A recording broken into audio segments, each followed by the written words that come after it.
السلام علیکم جناب، کیسے ہیں؟ وعلیکم السلام جناب، کیسے ہیں؟ میری آواز آ رہی ہے آپ کو؟ آواز آ رہی ہے؟ کیا نام ہے آپ کا حضور؟ غلام حیدر نام ہے میرا۔ غلام اور حیدر بھائی، خیریت سے ہیں انشاءاللہ؟ میں شاید مجھے الحمد للہ میرا مجھے آپ سے تعارف ہوا ہے پچھلے ہفتے، اور میں گزارش کروں کہ یہ جو سنی شیعہ وغیرہ اس طرح کی چیز تفریق ہے نا، ان کو میں فرقے مانتا ہوں۔ جی سر۔ مطلب میں جو میرا مقدمہ ہے چھوٹا سا، میں اگر گزارش کر دوں، جی جی، وہ بسم یہ اللہ۔ ہے کہ سب سے پہلے آپ صلی اللہ علیہ وسلم جب اس دنیا میں آئے تھے، سوری پیغمبر بن کے آئے تھے، تو وہ آئے تھے قریش مکہ کے پاس، یا مکہ میں وہ مشرکین تھے سارے، جی، ایسا ہی ہے نا؟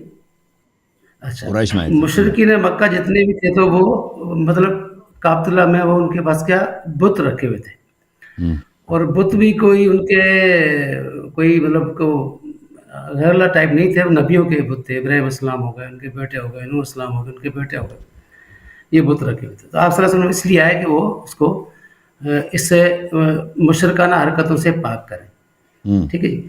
اس اوکے۔ کے بعد آپ صلی اللہ علیہ وسلم نے جو نا قرآن ہمارے پاس آتا ہے، اس میں سب سے پہلے جو بات آتی ہے وہ ہمارے کیا آتی ہے کہ قرآن میں ہمارا نام جو ہے نا وہ مسلم رکھا ہے، جی سر۔ نہ کہ کوئی شیعہ یا سنی یا کوئی بریلوی اوکے، دیوبندی اہل حدیث بالکل بالکل۔ اسنا شریف وغیرہ، اس طرح کوئی چیز نہیں ہے، ٹھیک ہے جی۔ تو جی گزارش ہے کہ اس کا قرآن بھی خود دلیل دیتا ہے، قرآن بار بار کہتا ہے کہ فرقوں سے بچے، ہوں، واعتصموا بحبلہ جمیعا ولا تفرقوا، ایسے مطلب بہت سی آیات بھری پڑی ہیں۔ اوکے۔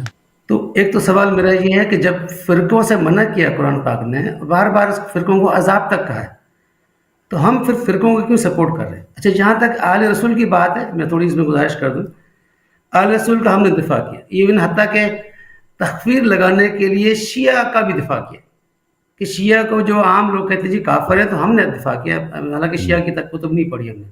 کیوں کہ کفر کا کسی بھی آپ کلمہ لگاتے ہیں تو اس کے لیے کیا ہوتا ہے، تو سب سے پہلے اس کو جو اپنے جس طرح داخل ہوتا ہے نا دروازے کے اندر، ہوں، کہ کلمہ شہادت پڑھ کے داخل ہو گئے اسلام میں، تو اس کا انکار کرنے کے لیے بھی اس کو اس کا نفی کرنی پڑتی ہے۔ ایسا نہیں ہوتا کہ جی یہ چھوڑ دی، کسی سے غلطی ہو گئی تو کافر ہو گیا بس۔ تو یہ دو تین باتیں تھیں، کیونکہ بات میں کافی دیر انتظار کرتا رہا، باتیں بہت زیادہ ہیں تو میں آپ کو ثبوت قرآن سے پیش کر سکتا ہوں، یا آپ خود اس کا جواب دینا چاہیں تو دے سکتے ہیں۔ اب سوالات آخر میں آپ نے لگا لی تکفیر حضرت ابو بکر صدیق پہ، کہ آپ نے آیت پڑھی کہ جی جو نبی کے سامنے ان کی آوازیں بلند ہو گئیں تو وہ کافر ہو گئے، ٹھیک ہے جی۔ یہ اس طرح کی چیز کہاں سے آئی؟ حالانکہ آپ صلی اللہ علیہ وسلم نے قرآن خود کہتا ہے کہ ایمان والوں کبھی بھی جو کلمہ پڑھے نا کہ مسلمان ہیں ہم، تو اس کو بھی آپ کافر نہیں کہہ سکتے۔ احادیث بھری پڑھی ہیں، حضرت اسامہ بن زید کی احادیث ہے اور باقی چیزیں ہیں، کہ کیسے آپ کفر، اب میں کہوں جی آپ علیہ یاری کافر ہے، ہم ڈال دوں، حالانکہ میرے پاس نہ مجھے وہی آتی ہے میرے اوپر، ہوں، نہ آل رسول کا اتنے کوئی فضائل اس میں آئے۔ تھوڑی دیر پہلے آپ بات کر رہے تھے، ایک عورت نے آپ سے پوچھا تھا، ہماری بہن نے، کہ جی وہ حضرت علی کو نوجہ جب اپنی خلافت میں فدق کا باغ کیوں نہیں لیا؟ تو آپ نے کہا جی اہل بیت کا شان نہیں تھی۔ بالکل صحیح بات ہے، اہل بیت کی بالکل شان ہی نہیں ہے کہ وہ ایسے اس طرح کی باتیں کریں۔ تو ہم نے جو مقدمے بنائے، آپ نے خاص طور مقدمہ بنایا نا، آپ نے ایک چیز پیش کی، وہ آیت صوت کم والی آیت کی آوازیں بلند نہ کرو سے لے کے آپ اٹھا کے اس کو کہاں سے جو نا منافقین پہ چلے گئے اور کہاں کہاں لے کے کفر کا فتویٰ لگا دیا۔ تو اب چلے ایک چھوٹی سی میں بعد میں کیا کافی چیزیں نام تھا آپ کا؟ آپ کا نام کیا تھا بھائی صاحب؟ غلام حیدر نام ہے میرا، غلام حیدر۔ غلام حیدر بھائی، غلام حیدر بھائی، ابھی آپ نے جو کہا کہ فرقے کہاں سے آ گئے، تو ہم بھی فرقوں کے خلاف ہیں۔ ہم بھی کہتے ہیں کہ مسلمان سب ایک ہو جائیں، اور مسلمانوں کے ایک ہونے کا طریقہ یہ ہے نہیں، کہ کہنے سب میں فرق ہے نا سر، کہنے میں فرق مسلمانوں کے فرقوں کے ختم ہونے کا یہی طریقہ ہے کہ سب کا عقیدہ ایک ہو، عمل ایک ہو، اور سب جو ہیں اسی راہ ہے۔ پہ آ جائیں جس پہ رسول پاک صلی اللہ علیہ وسلم تھے۔ یہ تو ہمارا عقیدہ ہے۔ جہاں تک اس بات کا تعلق ہے کہ تکفیر کہاں سے آ گئی، دیکھیں میں نے بخاری کی حدیث دکھائی اور قرآن کی آیت دکھائی، ٹھیک ہے نا؟ آپ اس بات میں قرآن نے کہا کہ جو آواز بلند کرے اس کی عمل حبط ہو جاتی ہے۔ ابو بکر عمر نے آواز بلند کیا تھا تو تب یہ آیت نازل ہوئی ہے نا۔ تو آپ کو کیا ایک مشکل منٹ ہے؟ گزارش کر، ابھی میں میرا سوال ایک سننے منٹ۔ پر جواب دے دیں۔ آپ کو کیا مشکل ہے کہ جس شخص کے جس شخص سے یہ غلطی سرزد ہوئی ہے اسی کو بھی آپ اس آیا کے ضمن میں نہیں سمجھتے. ابھی جس نے یہ جرم انجام دیا آواز بلند کیا ابو بکر عمر دونوں نے, وہ اس وقت آیا نازل ہوئی ہے کہ جو آواز بلند کرے گا چاہے اس کو پتہ ہے یا نہیں اس کے اعمال حبط ہو جائیں گے, یعنی اعمال سب اس کا کوئی اجر نہیں ہوگا اللہ کے نزدیک, سب اعمال باطل. آپ نتیجہ اس سے یہ ہم نکالتے ہیں کہ ابو بکر عمر کے سارے اعمال حبط ہو گئے, باطل ہو گئے. اب کفر وغیرہ جو ہے وہ اس کی دلیل اور ہے. اب آپ مجھے بتائیں اس اتنی یہ تو واضح بات ہے, اس سے آپ کو کیا پرابلم ہے, کیوں اس کو آپ تصدیق نہیں کریں گے؟ اس میں میں بتا جی سر, میں گزارش کرتا ہوں. اول یہ کہ کہیں قرآن میں نام تو نہیں ہے کہ حضرت جی حضرت ابو بکر صدیق جی حضرت عمر تھے, ٹھیک ہے جی. دوسری بات, بخاری میں تو میں نہیں, میں بخاری میں تو ہے, بخاری طرف جائیں گے, میری بخاری میں تو ہے. نہیں جی سنیں ہم قرآن میں بخاری کو نام بھی نہیں. سائڈ پہ کر لیتے ہیں. آپ کی میں نے باتیں جو پچھلے ہفتے سنی ہے, گزارش سنیں میری. آپ نے کہا ہے کہ یہ قرآن میں 87% جو ہے نا وہ اس کو ہم فالو نہیں کرتے, یہ آپ نے کہا. کیا میں نے جب کیا کہا؟ قرآن میں تحریف ہو گئی تو بخاری کی آپ نے کہا کہ 87% قرآن جو ہے یہ وہ اصل نہیں ہے. آپ نے پچھلے ہفتے یہ میں کہیں سنا تھا, آپ نے کوئی بات نہیں, اس طرح میں نے جب آپ قرآن کو نہیں مانتے تو پھر بخاری کیسے مانیں گے بھائی؟ جب قرآن ہی آپ سے کہا چینج ہو گیا تو, اور دوسرا کیا کرتے ہیں آپ اپنے مطلب کے لیے تو قرآن سے آیت پکڑ لیتے ہیں, اس کو نہیں مانتے. اچھا, ابھی جو قرآن میں آیت ہے, میں آپ سے پوچھتا ہوں, میں آپ کو قرآن 87 والی بات بتاؤں. میں نے کہا کہ بخاری مسلم کے روح سے 87% قرآن ضائع ہے. میں نے نہیں کہا وہ میرا عقیدہ ہے, میں بار بار یہی کہتا ہوں. میرے جملے اچھی طرح سے یاد رکھو کہ بخاری مسلم کے روح سے 87% سے زیادہ قرآن ضائع ہو چکا ہے, ہمارے پاس نہیں ہے, ٹھیک ہے نا. لیکن جتنا قرآن ہے وہ تو سب کہتے ہیں یہ قرآن ہے. دیکھیں پورے قرآن پہ تو آپ عمل کرتے ہیں زندگی پہ, پورے قرآن کے پہ تو عمل ہوتی نہیں ہے. قرآن کے کچھ آیات پہ عمل ہوتی ہے نا, سب آیات پہ تو عمل نہیں ہوتی. اب یہ کہتے ہیں کہ ہمیں کہ اگر پورا قرآن میں میرے پاس نہیں ہے, پورے قرآن پہ عمل نہیں ہوتی, ہم ان آیات کو بھی چھوڑ دیتے ہیں. یہ تو کوئی نہیں کہتا. تو جو ہے وہ تو سب کا ایمان ہے, شیعہ کا ہے, مخالفین کا. جن لوگوں نے کہا کہ قرآن ناقص ہے, صحابہ نے کہا, وہ تو یہ نہیں کہتے کہ جو ہے وہ قرآن نہیں ہے. وہ تو کہتے تھے جو ہے یہ قرآن ہے, اس کے علاوہ جو ہے ناقص ہے, اس کے علاوہ جو ہے ضائع ہو چکا ہے. لیکن جو ہے وہ قرآن مجید ہے. وہ نمازوں میں یہ قرآن پڑھتے تھے, اگر وہ نماز پڑھتے تھے حمد کے بعد سورہ پڑھتے تھے تو اسی قرآن کو پڑھتے, عبادت کرتے تھے رات کو تو قرآن پڑھتے تھے, ٹھیک ہے نا. تو یہ تو کوئی نہیں کہتا, میں تو نہیں کہتا یہ قرآن نہیں ہے, میں تو کہتا ہوں یہ قرآن مجید ہے.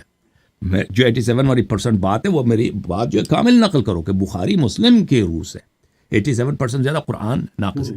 لیکن اب تو جو قرآن ہے وہ تو سب کہتے ہیں یہ قرآن ہے, اس کی قرآنیت میں تو کسی کو انکار نہیں ہے. اب جہاں تک یہ بات یہ ہے کہ ابو بکر عمر کا اس میں نام نہیں ہے, تو ابھی بھائی صاحب ابھی یہ تماشا شروع کر دینا. جن آیات میں آیا کہ تم نماز پڑھو اس میں آپ کا نام ہے بھائی. جن آیات میں آیا کہ تم شراب نہ پیو اس میں آپ کا نام ہے, اس میں آپ کا نام ہے. تو ابھی تو پھر نماز شراب پی لو نا. قرآن میں آپ کا نام تو نہیں ہے, قرآن میں آپ کا نام نہیں ہے بھائی. آپ شراب پینا شروع کر دو. قرآن میں تو آپ کا نام نہیں ہے کہ نماز واجب, آپ پہ نماز واجب ہے.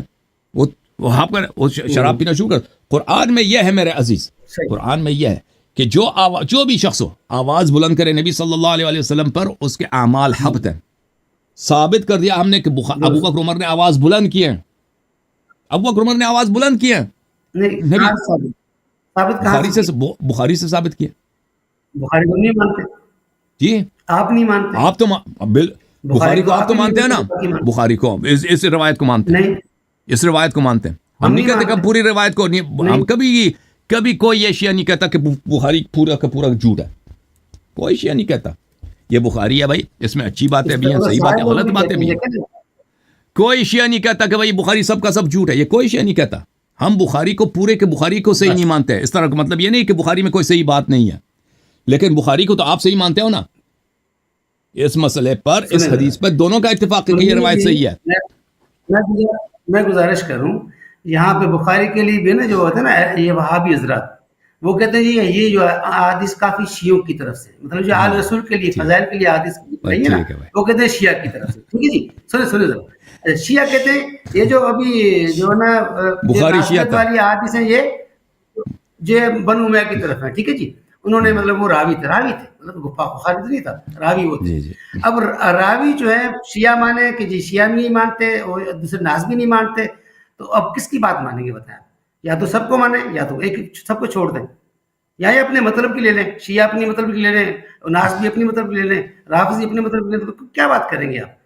محترم یہ میں گزارش کروں، ابھی ٹائم آ گیا تو آپ کا کیا موقف ہے؟ آپ کا کیا موقف ہے بھائی صاحب؟ اب یہ روایت جو شیعوں نے داخل کی بخاری میں، کون سی؟ یہی روایت کہ ابوبکر عمر نے رسول پاک صلی اللہ علیہ وسلم کے بارگاہ میں آواز بلند کیا، یہ شیعوں کی روایت ہے، بخاری میں داخل ہو گئی ہے بھائی. کسی شارح ہے بخاری نے، کسی مترجم بخاری نے یہ کہا؟ کسی نے نہیں کہا بھائی، کوئی نہیں کہتا یہ شیعوں کی روایت ہے، نہیں آپ لوگوں کی روایت. تعصب کو چھوڑ دیں بہت سی آواز بھائی. یہ کتنے نمبر ہے بھائی؟ یہ کتنے نمبر ہے مجھے بتاؤ، عدد کتنے عدد؟ یہ کتنے؟ دو اور دو کتنے بنتے ہیں؟ دو اور دو کتنے بنتے ہیں؟ 4 ہو گئے بھائی. اسی طرح واضح ہے، ابوبکر عمر نے آواز بلند کیا، قرآن نے کہا جو آواز بلند کرتا ہے وہ اس کے عمل حبط ہے، عمل باطل ہے، ختم بات. ابوبکر عمر کے عمل سب حبط ہے، ختم. اب جس کے عمل حبط ہوتی ہے، جس کے عمل حبط ہوتی ہے، کیا وہ کافر ہوتا ہے؟ نہیں ہوتا. وہ بھی میں نے ثابت کر دیا الحمدللہ رب العالمین. وہ کیا جہنم میں ہمیشہ کے لیے رہے گا؟ وہ بھی ثابت کر دیا الحمدللہ. یہ 2 اور 2 کی طرح، جیسا آپ نے کہا 2 اور 2 4، اس طرح 2 اور 2 4 ہے، ختم ہے. اب سن لیں 2 اور 2 4 سن لیں. جی. اچھا، جب ابوبکر عمر نے، چلو لیٹ سے مان لیتے بخاری کی بات صحیح ہے، آپ صلی اللہ علیہ وسلم زندہ تھے یا وفات پا گئے تھے؟ آپ زندہ تھے اس وقت کہ جب یہ آیا نازل ہوئی تو زندہ تھے. نبی کیا کرتا ہے کہ نبی کے اپنے سامنے وہ بخشش نہیں مانگ سکتا کسی کے لیے، یا اللہ تعالیٰ سے معافی نہیں مانگ سکتا کسی کے لیے. چلو یا عمر سے اب سے غلطی ہو گئی، تو کیا نبی موجود ہے؟ ہاں، نبی وفات پا جائیں، سامنے نہیں ہے، اب غلطی کرتا ہے بندہ، تو اب یہ بندہ گناہ گار. نبی موجود ہے. اب قرآن میں جو جنگ سے بھاگنے والی بات ہے، بھائی احد سے بھاگ گئے صحابہ، تو بعد میں کیا ہے کہ ان کو معاف کر دیا اللہ تعالیٰ نے کہ بھائی دوبارہ نہیں کرنا، یا ان سب کا کافر ہو گئے. ایسے نہیں ہے کہ بھئی یہ کہہ دینا کہ بھئی نبی موجود ہے، ثابت کرو نا. ٹھیک ہے بھائی، نبی سے جو ثابت ہے صلی اللہ علیہ وسلم، وہ یہ ہے کہ وہ یہ سورہ انہوں نے پڑھی ہے، مسلمانوں کو سکھائی ہے، یہ انہوں نے تلاوت فرمایا کہ جس میں ان کا حبط عمل ہے. انہوں نے کوئی آیہ نہیں پڑھی ہے جس میں ان کی مغفرت ہے. ٹھیک ہے نا؟ ان کا جرم دیکھیں. اب ایک کام کرتے ہیں، نبی صلی اللہ علیہ وسلم کے زمانے میں نبی صلی اللہ علیہ وسلم کہتے ہیں کہ یا اللہ تعالیٰ کی جانب سے آپ کی مذمت میں قرآن نازل ہوئی ہے، قرآن کو وہ پڑھاتے ہیں، قرآن کو وہ پڑھتے ہیں، نمازوں میں پڑھتے ہیں. آپ کی عزت آپ کی بےزتی ہوگی یا نہیں ہوگی؟ ہوئی یا نہیں ہوئی؟ بالکل ختم بات ہے. آپ جو بالکل مٹی میں مل گئے. اب آپ کہتے ہیں، آپ جو کہتے ہیں نا کہ نبی صلی اللہ علیہ وسلم تو استغفار بھی کر سکتے تھے، فلان کر سکتے، وہ ثابت کرو نا کہ انہوں نے کیا بھی ہے ان کے لیے. میں بتاتا ہوں، میں گزارش کرتا ہوں. اچھا، عبداللہ بن ابی سلول کیا تھے؟ وہ منافق نمبر 1 منافق تھے، منافقوں کے سردار تھے. ٹھیک ہے جی. اچھا، ان کے لیے بھی نبی نے کہا، قرآن میں ہے کہ 70 مرتبہ مغفرت کرو گے، تو اے نبی میں نہیں کروں گا، لیکن آپ نے فرمایا تھا کہ میں 71 مرتبہ ان کی مغفرت کروں گا. ٹھیک ہے جی. وہ منافق تھے، سرعام منافق کے سردار تھے. ان کو بھی کافر نہیں کہا، نہیں نبی نے کبھی کہا کہ منافق ہے. کافر کہا بھائی؟ کبھی بتایا مجھے. میں پڑھتا ہوں، بسم اللہ الرحمن الرحیم. اذا جاءك المنافقون قالوا نشهد انك لرسول الله والله يعلم انك لرسوله والله يشهد ان المنافقين لكاذبون. جب منافق آپ کے پاس آتے ہیں وہ شہادتین پڑھتے ہیں، لا الہ الا اللہ محمد الرسول اللہ صلی اللہ علیہ وآلہ. اللہ شہادت دیتا ہے کہ آپ اللہ کے رسول ہیں، لیکن یہ منافق جھوٹ بولتے ہیں. اللہ نے تکفیر کر دی نا. صحیح بات. آج اللہ نے شہادت جنرل ٹرم میں کی ہے، کسی کا نام لے کے نہیں کی. یہ عبداللہ ابن ابی سلول کے لیے. سر سنیں، تبت یدا ابی لہب و تب ہے نا، باقاعدہ نام لے کے آیت آئی ہے. اب یہ جو ہے نا، یہ اس پہ چینج نہیں ہو سکتی. لیکن اب عبداللہ بن سلول کے لیے بھی نام نہیں ہے، جنرل ٹرم ہے. یہ جنرل بات کی کہ منافقوں کے لیے. تو کہاں منافق تھا یا نہیں تھا؟ آپ مجھے بتائیں. عبداللہ ابن ابی ابن سلول جہنمی تھا، منافق تھا یا نہیں تھا؟ مجھے کیا پتا؟ آپ کو نہیں معلوم کہ منافق تھا یا نہیں تھا؟ معاف نہیں کروں گا. آپ کو نہیں پتا؟ جب اللہ تعالیٰ کہتے ہیں، سر میں بتاتا ہوں نا. آپ کو نہیں پتا کہ وہ منافق تھا؟ میں بتا رہا ہوں سنیں تھوڑا صبر. دیکھ، ابوبکر کے لیے اب جو ہے عبداللہ ابن ابی بھی مومن بن گیا بھائی. ابو بکر کو مومن بنانے کے چکر میں اب عبداللہ ابن ابی ابن سلول بھی مومن پتہ نہیں وہ جہنمی ہے یا نہیں ہے، کیونکہ اگر کہیں گے کہ وہ منافق تھا جہنمی تھا تو پھر اعتراف کرنا پڑے گا ابو بکر عمر کے لیے بھی، وہ پتہ چل گیا نا بھائی۔ ہاں جی جی سر، ایک حدیث اسامہ شاید آپ نے سنی ہوگی، جی سر، جب کسی کو اسامہ بن زید نے قتل کیا تھا، اسامہ بن محمد بھی کہتے تھے ان کو، پہلے قتل کیا تو اس نے کلمہ پڑھ لیا، جب بھی انہوں نے قتل کر لیا تھا، جب نبی صلی اللہ علیہ وسلم کو پتا ہوا تو آپ نے کیا فرمایا تھا کہ اسامہ تو کیا کرے گا، قیامت کے دن یہ شخص آپ کے گریبان پکڑ کے کھڑا ہوگا اور تم نے اس کو کیوں قتل کیا؟ انہوں نے فرمایا یا رسول اللہ صلی اللہ علیہ وسلم یہ تو ڈر کی وجہ سے پڑھا تھا۔ اب نہیں، اس نے کلمہ پڑھا تھا، کیا تم نے دل چیر کے دیکھا تھا اس بندے کا؟ تو جب ایک اسامہ بن زید دل چیر کے نہیں دے سکتا تو میں اللہ یار اور غلام حیدر کیسے دل چیر کے دیکھ سکتے کون بھی کیا ہے کیسے کیا ہے؟ اللہ تعالیٰ جانتا ہے کون کافر ہے کون مسلمان ہے، ہمیں کیا پتا؟ بالکل بالکل اب بات آپ کی 100% صحیح ہے کہ میں کسی کے دل کا حال نہیں جانتا کہ یہ مومن یا کافر ہے، لیکن اللہ جانتا ہے۔ جب اللہ نے خبر دی، لیکن جب اللہ نے خبر دی کہ فلاں شخص کا عمل حبط ہو چکا ہے، وہ کافر ہے، وہ جہنم میں ہمیشہ کے لیے، پر میں تصدیق کرنا تو ضروری ہے، کیونکہ اللہ تعالی جو علیم بذات الصدور ہے۔ میں تو کبھی نہیں کہتا کہ مجھے خواب میں نظر آیا، میں کہتا ہوں میں کہتا ہوں کہ میں نے اس کی تصویر دیکھی، یہ منافق ہے، یہ تو پاگل آدمی اس طرح بات کرے گا۔ میں کسی کا تصویر دیکھ لوں، میں اس کا تیور دیکھوں، کہتے ہیں یہ منافق ہے، اس کی تو کوئی حجت نہیں ہے۔ وہ اللہ دل کا حال جانتا ہے، وہی اللہ جو دل کا حال جانتا ہے۔ ایمان کی تعریف کون کرتا ہے؟ اللہ تعالیٰ۔ ایمان کا حدود کون تعین کرتا ہے؟ اللہ تعالیٰ۔ کافر کو کافر کون ڈیفائن کرے گا؟ اللہ تعالیٰ۔ اسی اللہ نے بتا دیا بھائی۔ ابو بکر عمر نے جو حرکت کی ہے خبر جی خبر کس نے دی ہے؟ اللہ تعالیٰ کی خبر کس نے دی ہے؟ اللہ تعالیٰ نے خبر دی۔ اور آپ تک کہاں سے کس نے سنائی؟ رسول اللہ صلی اللہ علیہ وسلم۔ اچھا اب آئیں اس بات میں، جب رسول خود ان کی جنازہ نماز پڑھائیں، ان کو ایک کرتا بخشیں، اب ابن سلول کی بات کر رہا ہوں میں، ٹھیک ہے، ابھی عمر پہ نہیں آیا، پہ نہیں آیا، ان کے لیے بھی مغفرت کریں، ان کے لیے نماز پڑھائیں، تو آپ کیا کہیں گے مجھے بتائیں؟ آپ جب اللہ اور رسول کا مسئلہ آ گیا تو آپ اور میں کون ہوتے ہیں بات کرنے والے؟ تو ہمارے پاس بات دیکھیں تو اس کا نتیجہ یہ نکلا نا کہ رسول پاک صلی اللہ علیہ وسلم اپنے حیات طیبہ میں، آپ مجھے سن لینا جواب میرا، اپنے حیات طیبہ میں عبداللہ ابن ابی ابن ابی سلول جو منافقین کا سردار تھا اور نبی کریم صلی اللہ علیہ وسلم کو گالی دیتا تھا، قرآن مجید کے یہ آیت وَيَقُولُونَ لَئِن رَجَعْنَا إِلَى الْمَدِينَةِ لَيُخْرِجَنَّ الْعَزُّ مِنْهَا الْأَذَلَّ، وہ عبداللہ ابن ابی ابن سلول یہ کہتا ہے کہ جب مدینہ آئیں گے تو میں صاحب عزت ہوں، میں اس نستجیر باللہ، میں معذرت چاہتا ہوں آپ سب سے، یہ قرآن کی آیت ترجمہ کرتا ہوں، معاف کریں۔ یہ شخص کہتا ہے میں عزیز، میں صاحب عزت ہوں، میں اس ذلیل کو مدینے سے نکال دوں گا، نستجیر باللہ۔ وہ ذلیل کون ہے پتہ ہے؟ اشارہ کس کی طرف ہے کہ میں اس ذلیل کو مدینے سے نکال دوں گا، مدینہ میرا شہر ہے۔ یہ نبی کریم صلی اللہ علیہ وسلم کو اس طرح کھلا گالی دیتا تھا، یہ قرآن کی آیت ہے، اوکے۔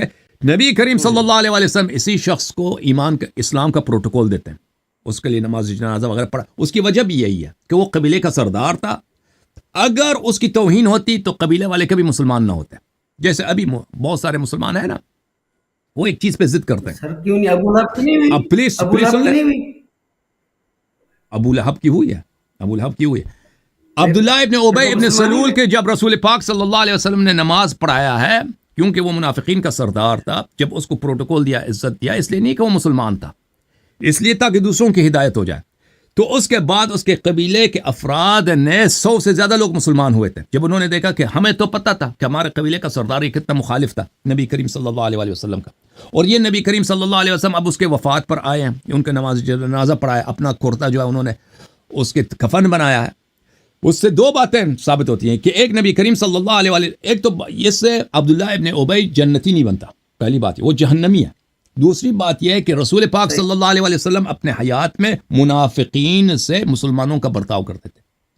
منافق جب تک تلوار نہ اٹھاتا نا، کلم کلا کہتا کہ میں اب اسلام کو نہیں مانتا، اب میں کافر ہو گیا، میں بت پرست ہو گیا، اس وقت تک اس سے مسلمانوں کا برتاؤ کرتے تھے۔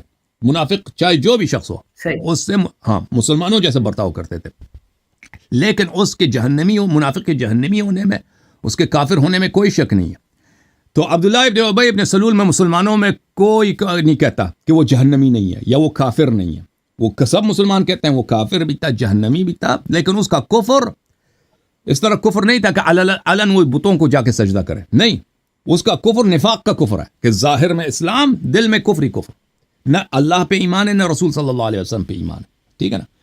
تو اس ایسے مسلمانوں کو، ایسے کافروں کو، وہ جو بظاہر مسلمان ہیں، نبی کریم صلی اللہ علیہ وسلم ان سے مسلمانوں جیسا معاملہ کرتے تھے کہ یہاں تک کہ اس کا نماز جنازہ بھی پڑھایا ہے. تو لیکن اس کا مطلب یہ نہیں کہ وہ مسلمان تھا، نہیں، وہ کافر تھا. اسی طرح آتے ہیں شیخین کی طرف. شیخین کے متعلق نبی کریم صلی اللہ علیہ وسلم اللہ کی جانب سے آئے لکھے ہیں کہ اس کے اعمال حبت ہیں. آپ قرآن کی تصدیق کرتے ہیں یا نہیں کرتے؟ اب یہ بات وائنڈ کر لیں، پھر ٹھہرے سیکنڈ پہ بعد میں آتے ہیں، پہلے اپنے سلول کا مسئلہ حل کر لیتے ہیں. اچھا مجھے بتائیں، جب نبی صلی اللہ علیہ وسلم نے کبھی کہا کہ یہ منافق ہیں؟ آپ پہلے مجھے اپنا موقف بتائیں عبداللہ ابن ابی ابن سلول کے متعلق. آپ کا کیا عقیدہ ہے اس کے متعلق؟ وہ جہنمی ہے یا جہنمی نہیں ہے؟ میں عرض کرتا ہوں، تھوڑا صبر سے ذرا سننا. اچھا گزارش یہ ہے کہ نہ آپ صلی اللہ علیہ وسلم نے کبھی کہا کہ یہ منافق ہے، یا منافق میں سردار نام لے کے کبھی کہا ہو، حدیث میں بتائیں مجھے آپ. اچھا اس کے ساتھ 300-400 بندے اور تھے، ٹھیک ہے جی، کبھی آپ صلی اللہ علیہ وسلم کے نام دیے ہوں کہ بھئی یہ ہاں، سوائے حذیفہ بن یمان کے ان کو بھی رازان رسول تھا، ان کو بتایا تھا بس. حتیٰ کہ حضرت عمر، حضرت ابو شیخین کسی کو پتہ نہیں تھا کہ کون یہ منافق ہیں. ٹھیک ہے جی. جب آپ صلی اللہ علیہ وسلم نے رکھا پردہ، ہم پردہ کیوں فاش کریں؟ مجھے بتائیں ایک بات. تو آپ کا کیا موقف ہے؟ آپ کا بھائی صاحب، آپ کا کیا موقف؟ وہ مسلمان تھا، آپ کا مسلمان بھائی ہے، میرا موقف یہ آپ کا مسلمان عبداللہ ابن ابی ان کا مسلمان بھائی ہے بھائی، ان کا مومن مسلمان، یہی موقف ہے آپ کا؟ یا تو کہہ دو منافق ہے، یا کہہ دو آپ کا مسلمان بھائی ہے. میں گزارش جواب دوں میں پاس گیا نا. آپ کا مسلمان بھائی ہے، ہمارا بھی ہے، آپ کا بھائی ہے، ہمارا بھی یہ عقیدہ ہے کہ وہ آپ کا بھائی ہے. کیونکہ اس کو منافق کہنے پہ یہ تیار نہیں ہے بھائی. آپ کا وہ بھائی ہے جی. اللہ تعالیٰ آپ کو ان کے ساتھ ایسے اسٹیم نہ لگا ہے نا کہ شروع ہو گیا، آپ نے اسٹیم لگا کے سائن کر دیا آپ نے. اچھا سنیں، میرا موقف ہے جو نبی صلی اللہ علیہ وسلم کا موقف ہے. آپ صلی اللہ علیہ وسلم نے کسی کی عزت رکھی، پردہ رکھا، تو ہم بھی پردہ رکھیں گے. ہم قرآن کہتا ہے جنرل منافق ٹرموں کی، منافق ٹرم جنرل ہے. جو منافق کرے گا، چاہے کوئی قریبی ہو، دور کا ہو، آل رسول میں سے ہو، اصحاب رسول میں سے ہو، غلط ہے. یہ ہمارا موقف. لیکن کیا موقف ہے؟ دوبارہ بولیں عبداللہ ابن ابی کے متعلق ان کا کیا موقف ہے؟ بتاؤ. عبداللہ ابن ابی کا موقف نہیں ہے جنرل جو منافق، وہ کوئی موقف نہیں ہے نا. پتہ ہے کیوں موقف نہیں ہے ان کا؟ اس لیے کہ عبداللہ ابن ابی کو اگر یہ کہتے کہ وہ منافق ہے تو پھر شیخین کی جان نہیں بچے گی. اب شیخین کو بچانے کے لیے عبداللہ ابن ابی کو یہ لوگ مومن بنا رہے ہیں. اب سن لو، میں آپ کو بخاری سے حدیث دکھاؤں. یہ بخاری دیکھ لو، بخاری دیکھ لو بھائی. تھوڑی بخاری چھوڑ دیں، بخاری چھوڑ دیں. سورہ نساء آیت نمبر 94، سورہ نساء آیت نمبر 94، یا ایھا الذین آمنوا اذا ضربتم فی سبیل اللہ. یہ پڑھے ذرا آگے کیا لکھا ہے. آپ پڑھے، مجھے کیا معلوم، آپ آئے آپ کے سامنے. اچھا، یا ایھا الذین آمنوا اذا ضربتم فی سبیل اللہ فتبینوا ولا تقولوا لمن القى الیکم السلام لست مؤمنا. الیکم السلام لست مؤمنا. ہاں، کیا ایمان والو جب اللہ کی راہ میں جا رہے ہو تو تحقیق کر لیا کرو کہ جو تم سے سلام علیکم کہے اسے بھی نہ کہو کہ تم ایمان والے نہیں ہو. یہ تو کہتا ہے قرآن. بالکل آپ تو اسٹیم لگا رہے ہیں کہ ساتھ والے بھی ہو گئے وہ. اب اس کا جواب سن لو، دیکھیں. اعوذ باللہ من الشیطان الرجیم. یا ایھا الذین آمنوا اذا ضربتم فی سبیل اللہ فتبینوا ولا تقولوا لمن القى الیکم السلام لست مؤمنا. اگر کوئی آپ کو سلام کہتا ہے تو اس کو، یعنی راستے میں ایک شخص کہتا ہے میں مسلمان ہوں بھائی، اس کو نہ کہہ دو کہ تو کافر ہے. لیکن یہ اس شخص کے متعلق ہے جس کا جو اعلان اسلام کرتا ہے، کہتا ہے میں مسلمان ہوں، لا الہ الا اللہ محمد رسول اللہ، سلام بھی کرتا ہے، ٹھیک ہے نا. اس کو نہیں کہہ دا کہ تو کافر ہے، کیونکہ اس کے پاس پیسے ہیں. اگر یہ کافر ہوگا نا تو اس کو میں قتل کر دوں، اس کا پیسے میرے غنیمت میں میرے بن جائیں گے. تو یہ دنیا کے لالچ میں کسی کی تکفیر نہ کرو اس طرح. یہ اس شخص کے لیے جس کا تم کفر پہ تیرے پاس دلیل نہیں ہے، جس کے کفر پہ تیرے پاس دلیل. لیکن اگر ایسا شخص ہے اس کے کفر پہ ہمارا دلیل ہے، ہمارے پاس دلیل ہے، یہ آیا اس کے لیے نہیں ہے. اگر ہمارے پاس دلیل ہے، دیکھیں ایک دفعہ آپ سڑک پہ جاتے نا، پتہ ہی نہیں ہے کہ آدمی بنگی ہے، کرسچن ہے یا مسلمان ہے. وہ کہتا ہے میں مسلمان، تو اس نے جب کہہ دیا میں مسلمان ہوں تو مسلمان ہے بھائی. ہو سکتا ہے وہ حقیقت میں کافر ہو، لیکن اگر ایک شخص ہے ہمیں پتہ ہے کہ وہ بنگی ہے، یعنی وہ حقاً کرسچن ہے، وہ جھوٹ کہہ رہا ہے، فراڈ کہہ رہا ہے کہ میں مسلمان ہوں، تو یہ آیا اس کے لیے نہیں ہے، یہ اس شخص کے لیے جس کو ہم نہیں جانتے کہ مسلمان ہے یا نہیں ہے۔ اگر ہم جانتے ہیں کہ مسلمان نہیں ہے تو یہ آیا اس کے لیے نہیں ہے بھائی۔ ملاحظہ کیا آپ فرمائیے، کسی کو جان سکتے ہیں نہیں کہ سن لو، مسلمان ہے کہ نہیں ہے؟ جی بالکل، ایک سوال میں بتاتا ہوں کیسے، میں بتاتا ہوں جس کا اللہ اگر کہہ دے نا کہ یہ مسلمان نہیں تو مسلمان نہیں ہے۔ دیکھو یہ کتاب ہے صحیح البخاری، ملاحظہ فرمائیے، یہ بخاری کی روایت ملاحظہ فرمائیے، بخاری چاپ دار احیاء التراث العربی، یہاں پہ ملاحظہ فرمائیے، یہ صفحہ نمبر 897 ہے، جس عبداللہ ابن ابی کو آپ اپنا بھائی بنا رہے ہیں نا، کہ آپ کا مسلمان بھائی ہے، بخاری میں دیکھیں کہ اس کے متعلق کیا ہے۔ یہ بخاری کی کتاب التفسیر ہے، اس میں یہ آیا ہے سواء استغفرت لهم ام لم تستغفر لهم لن يغفر الله لهم۔ اچھا، اس آیت کی تفسیر میں اس کو چھوٹا کر لیتا ہوں تاکہ سب کو نظر آئے۔ اچھا، آیا یہ ہے کہ رسول پاک صلی اللہ علیہ وآلہ وسلم ایک جیش میں تھے، لشکر میں تھے، تو وہاں پہ جھگڑا ہو گیا انصار اور مہاجرین میں، آپس میں کسی نے، ایک انصاری نے کسی کو لات ماری ہے یا مہاجر نے انصاری کو لات ماری ہے، تو آپس میں جھگڑا ہو گیا۔ تو انصاری نے کہا کہ یا للانصار، اور مہاجرین نے کہا یا للمہاجرین۔ انصاری آپس میں دو کا جھگڑا ہو گیا، تو انصاری نے انصار کو اپنے نصرت کے لیے بلایا، اپنی مدد کے لیے بلایا، تو مہاجر نے مکے والوں کو بلایا کہ بھئی آؤ میرے قوم میری مدد کرو، یہ جو ہے مجھے مارنے لگے۔ رسول پاک صلی اللہ علیہ وآلہ وسلم نے سنا کہ یہ آپس میں ان دونوں کا جھگڑا ہے، قال ما بال دعوى جاہلیہ، یہ جاہلیت کی جنگ ہے بھائی، ایک آپس میں ایک اختلاف ہو گیا، ایک آدمی نے دوسرے کو لات ماری، اب پوری دو قوموں کی لڑائی ہو جائے، اس کو چھوڑ دو۔ قالوا یا رسول اللہ کسع رجل من المہاجرین رجلا من الانصار، لوگوں نے کہا کہ بھئی ایک مہاجر نے ایک انصاری کو لات ماری ہے۔ رسول پاک صلی اللہ علیہ وسلم نے فرمایا دعوها فانها منتنہ، اس کو چھوڑ دو، یہ بدبودار واقعہ ہے، یہ چھوٹی باتیں ہیں کہ فلانے نے فلانے کو لات ماری، اب اس کو بڑا کرنے کی ضرورت نہیں، اس کو چھوڑ دو، معاف کرو اس کو۔ فسمع بذلك عبداللہ ابن ابی، عبداللہ ابن ابی نے اس بات کو سنا، فقال فعلوها، اس نے کہا یہ ہوا ہے کہ مہاجر نے انصار والے کو مارا ہے۔ اچھا، واللہ لئن رجعنا الى المدینة لیخرجن العز منه الاذل، جب ہم مدینہ جائیں گے میں صاحب عزت ہوں، میں نستجیر باللہ، میں اس ذلیل کو مدینے سے نکال دوں گا۔ اس نے یہ کہا تھا۔ نبی صلی اللہ علیہ وسلم کو گالی دینا کفر ہوتا ہے بھائی، یہ قرآن کی آیت بھی ہے، یہ قرآن کی آیت بھی ہے، سن لیں، اور یہ قرآن کی آیت بھی ہے اور یہ حدیث بھی ہے۔ فبلغ النبی صلی اللہ علیہ وآلہ، خبر نبی صلی اللہ علیہ وسلم کو پہنچا کس طرح اس نے آپ کو گالی دیا۔ فقام عمر فقال یا رسول اللہ دعنی اضرب عنق هذا المنافق، خبر پہنچی ہے نبی صلی اللہ علیہ وسلم کو، عمر صاحب کھڑے ہو گئے، کہنے لگے کہ مجھے اجازت دے دو میں اس منافق کا گردن قلم کر دوں، کیونکہ اگر وہ عمر تو خود منافق ہے، کیوں کر رہا ہے؟ ہاں بالکل، وہ منافق یہی تو بات ہے نا، یہ اب بتائیں نا، بہادری آپ کو دکھانا، خود چلے عمر اب منافق بہادری ہے۔ دکھانا ہے نا، اب بہادری، اب جنگ نہیں ہو رہی نا، بہادری تو دکھانا ہے۔ وہ کبھی لشکر میں جنگ میں بھی کبھی تلوار نکالتا نا۔ اب سنیں، کہتا ہے میں اس منافق کا گردن قلم کر دوں، کیونکہ آپ کسی مسلمان کو اگر گالی دیتے نا تو اس سے آپ کا سر قلم نہیں ہوتا ہے بھائی، آپ نے کسی مسلمان کو گالی دی، آپ کا سر قلم ہوتا ہے، اس سے قلم ہوتا ہے نہیں، سر نہیں۔ آپ نبی صلی اللہ علیہ وسلم کو گالی دے دیں تو اس کا جرم یہ ہے، تو پتہ چلا کہ اس نے نبی صلی اللہ علیہ وسلم کو گالی دیا تھا۔ فقال دعه لا يتحدث الناس ان محمد صلی اللہ علیہ وآلہ يقتل اصحابہ، نبی کریم صلی اللہ علیہ وسلم نے کہا چھوڑ دو اس کو، لوگ کہیں گے کہ پیغمبر صلی اللہ علیہ وسلم اپنے صحابہ کو قتل کر رہے ہیں، اپنے اصحاب کو قتل کر رہے ہیں۔ کئی باتیں پتہ چلی یہاں پر۔ پہلی بات ہے کہ نبی صلی اللہ علیہ وسلم نے لفظ صحابہ منافق کے لیے بھی استعمال کیا، وہ بھی مرتد واجب القتل منافق کے لیے، تو اس لیے صحابہ میں سب آ جاتے ہیں۔ صحابہ اس لیے نہیں ہے کہ اگر خالص، ساتھی کو کہتے ہیں نا، ہاں صحابہ تو اکٹھے رہنے ساتھی، والے، ہاں ساتھیوں میں جو منافق ہوتے ہیں جو۔ دوسری بات یہ ہے کہ آپ نے کہا تھا کہ آپ کو حدیث دکھائیں کہ پیغمبر نے اس کو منافق کہا، یہ واضح حدیث ہے کہ پیغمبر کی بارگاہ میں یہ واجب القتل بھی تھا.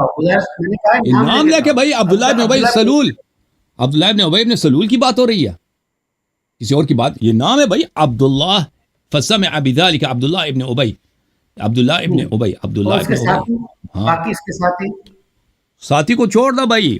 تو اب آپ نے جس کو بھائی بنایا تھا اس کا منافق ہونا ثابت ہو گیا. اب بولو.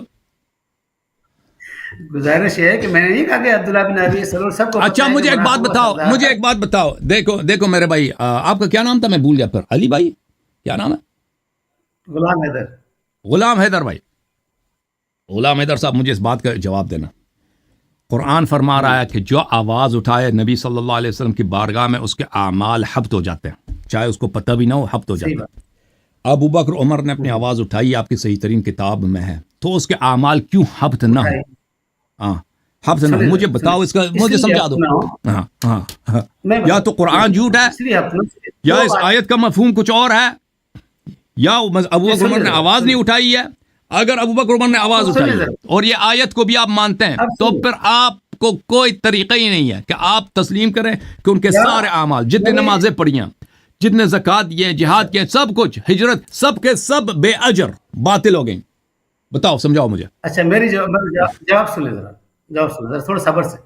دیکھیں، اول تو جب پیغمبر موجود ہوں کہیں بھی تو وہ اس کو جب تک پیغمبر ساتھ ہیں کوئی مسئلہ نہیں، کبھی بھی وہ اپنی غلطی اس کی کلیئر کر سکتا ہے، صحیح کر سکتا ہے. ٹھیک ہے جی. اس کی اور بھی بہت مثال ہے. مثلا حضرت عمر ایک دفعہ اکٹھے آتے ہیں آپ کے ساتھ، کہا یا رسول اللہ صلی اللہ علیہ وسلم، میں آپ کو نا اپنے مال سے زیادہ لیکن جان سے زیادہ عزیز نہیں سمجھتا. تب نبی نے فرمایا تھا کہ عمر، تیرا ایمان جب تک مکمل نہیں ہو جب تک تو مجھے جان سے زیادہ عزیز نہیں سمجھتا. تو اس نے کہا ہاں یا رسول اللہ، اب میں آپ کو جان سے زیادہ عزیز رکھتا ہوں. تب کہا تھا اے عمر، تمہارا ایمان اب مکمل ہوا. ٹھیک ہے جی. اس کا کیا ثابت ہوا کہ نبی جب چاہیں کسی کا ایمان مکمل کر سکتے ہیں، نبی ہیلپ کر سکتے ہیں. نبی آئے اس لیے ہوتے ہیں. نبی کا مطلب تھوڑی کہ آئے بس کفر لگاتے رہے، فتویٰ لگاتے جائیں اور لوگوں کو جہنم میں ڈالتے جائیں. کیسے آپ کا کس نے؟ جب نبی وہ جو عبداللہ بن ابی سلول کے لیے بھی نہیں چاہ رہے کہ وہ بھی جہنم میں جائیں، ان کی بھی نماز جنازہ پڑھا رہے ہیں، اور باقی منافق جو 300-400 تھے ان کے لیے بھی نہیں کرتے، تو کیسے چاہیں گے کہ جو شیخین تھے کٹھے اٹھتے بیٹھتے رہنے والے، جن کے لیے حضرت علی نے خود کہا. حتیٰ کہ اسی بخاری میں آپ کو دکھاؤں حضرت علی نے کیا کہا تھا، مستدرک میں حدیث ہے. حضرت علی نے کیا کہا تھا کہ جو لوگ ابو بکر حضرت عمر کے لیے برا کرتے تھے ان کو انہیں محفل سے نکال دیتا، وہ جا کے حضورے میں شامل ہو گئے تھے، جو خارجی میں شامل ہو گئے تھے. ٹھیک ہے جی. حضرت علی کا تو یہ سنت ہے. آپ اپنی کہاں سے سنت؟ ہمیں سمجھ نہیں آ رہی بھائی، ہمیں سمجھ نہیں آ رہی ہے بھائی. اگر مثلا کوئی شخص شراب پی لے، پیغمبر صلی اللہ علیہ وسلم اس پہ حد جاری نہیں کرتے تھے؟ شراب اور چیز ہے، میں بتاتا ہوں. پیغمبر شراب پی کے آگے بندہ، اگر کوئی شخص نبی صلی اللہ علیہ وسلم کے بارگاہ میں مرتد بنتا ہے تو اس کی کوئی پرواہ نہیں ہے. وہ بھائی وہ نبی ساتھ ہیں، وہ مرتد ہو گیا، کوئی بات نہیں. اگر کوئی نبی صلی اللہ علیہ وسلم کے مدینے میں زنا کرتا ہے، کوئی پرواہ نہیں، نبی موجود ہے. یہ کوئی بات ہوئی بھائی؟ یہ کیا بات کر رہے ہیں بھائی؟ ابو بکر عمر نے ایک کام کیا ہے، اس کام کا اس جرم کا نتیجہ یہ ہے کہ آپ کے اعمال حبط ہو جاتے ہیں. کہتے ہیں نبی ساتھ تھے تو کیا ہوا؟ اس سے تو جرم اس کا زیادہ ہے. میں بتاتا ہوں، سنیں. اللہ تعالیٰ نے جو دین نازل کیا تھا، امیر حمزہ نے شراب پی کے ہمیں جو سمجھ آ رہی ہے نا کہ آپ جو ہے نا، آپ ابو بکر عمر کے لیے قرآن سے بھی ہاتھ اٹھانے پہ تیار ہیں. قرآن کی آیت کیا آپ وہ نہیں مان رہے نا؟ قرآن کی آیت کو ہمارے لیے برابر ہے. بات سنیں، ہمارے لیے سب برابر ہے. یہ کوئی نہیں کہ میں آپ کو دعویٰ کرنے کا، میں کسی کو سپورٹ کرنے کا. میں کہہ رہا ہوں قرآن اور ابو بکر عمر برابر ہے. جی دیکھیں قرآن جو کہہ رہا ہے نا کہ مثلا اگر ایک شخص، دیکھیں بھائی، دیکھیں بھائی صاحب، اگر ایک شخص شراب پیتا گناہ کار ہے یا نہیں ہے؟ چاہے کوئی بھی شخص ہے کہ نہیں؟ اچھا شراب پی لیا، سنیں، حد قائم کر دی گئی تو معاف ہو گئی، ختم بات. نبی بیٹھے الگ بات ہے. لیکن جو شراب پیتا ہے، جو شراب پیتا ہے وہ ہے گناہ کار، فاسق ہے کہ نہیں؟ اب بعد میں حد ہو جاتا ہے تو وہ الگ بات ہے. اس میں شک ہے بھائی؟ نبی ساتھ ہیں یا نہیں، اس سے کوئی فرق نہیں پڑتا، ہے کہ نہیں؟ فرق پڑتا ہے. کیا پتہ نبی معافی طلب کر لیں. اچھا سنیں ذرا، ایک سنیں آپ سنیں. اوکے بھائی صاحب، بھائی صاحب، اگر کوئی مدینے میں زنا کرتا ہے تو وہ کیونکہ نبی صلی اللہ علیہ وسلم مدینے میں، تو اس کی گناہ نہیں ہوتی؟ کیا یہ زنا کے برابر ہوگی بات ہے؟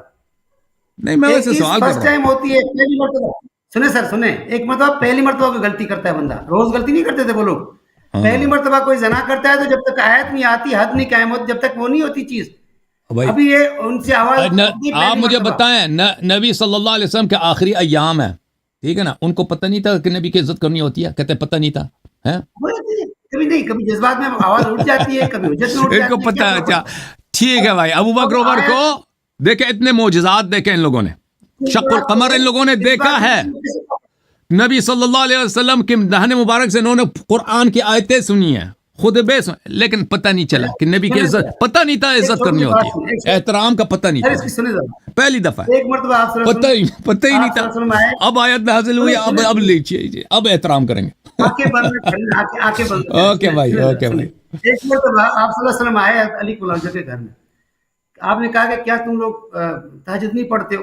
حضرت علی کو لوجہ نے کہا کہ یا رسول اللہ صلی اللہ علیہ وسلم، اللہ تعالیٰ جب ہم اٹھاتا ہے اٹھ جاتے ہیں، جب سلاتا ہے سو جاتے ہیں. تب اصل میں ہاتھ پاؤں ٹانگ پہ مارے کہا تھا کہ ایک الفاظ قرآن پاک کی آیت پڑھی تھی، تو کیا حضرت علی پہ نافذ ہو گئی وہ بات؟ مجھے بتائیں، کیا سوال کیا حضرت علی گناہگار ہو گیا؟ کیا آیا، کیا حدیث کیا؟ سنیں نہیں، ایک مرتبہ صلی اللہ علیہ وسلم آئے حضرت علی کو جو گھر میں، آپ صلی اللہ علیہ وسلم نے فرمایا کہ اے علی کیا آپ تہجد نہیں پڑھتے ہو؟ حضرت علی نے فرمایا کہ یا رسول اللہ صلی اللہ علیہ وسلم، ہم اللہ تعالیٰ جب ہمیں اٹھاتا ہے اٹھ جاتے ہیں، جب سلاتا ہے سو جاتے ہیں. تب آپ کوئی حدیث نہیں، یہ آپ لوگوں کی حدیث ہے، ہماری حدیث ہم پہ حجت ہے نہیں. بھائی تہجد پڑھنا ویسے بھی، تہجد پڑھنا ویسے واجب نہیں ہوتا. بہت مہربانی آپ کی، اب دوسروں کو ٹائم دے دینا بھائی، اب بہت مہربانی آپ کی. آپ کے علماء نے سنا، آپ نے کوشش کی، اللہ آپ کو عزت دے. تھینک یو میرے بھائی، معاف کرنا ہمیں، اگر ہم سے غلطی ہوئی تو معاف کر لینا. اللہ آپ کو عزت دے، آپ ہمارے بھائی ہیں، اللہ آپ کو سلامتی دے، اللہ آپ کو عزت دے. میں معافی چاہتا ہوں اگر ہم سے کوئی کلام میں گندی ہوئی ہے، معاف کریں آپ انشاءاللہ.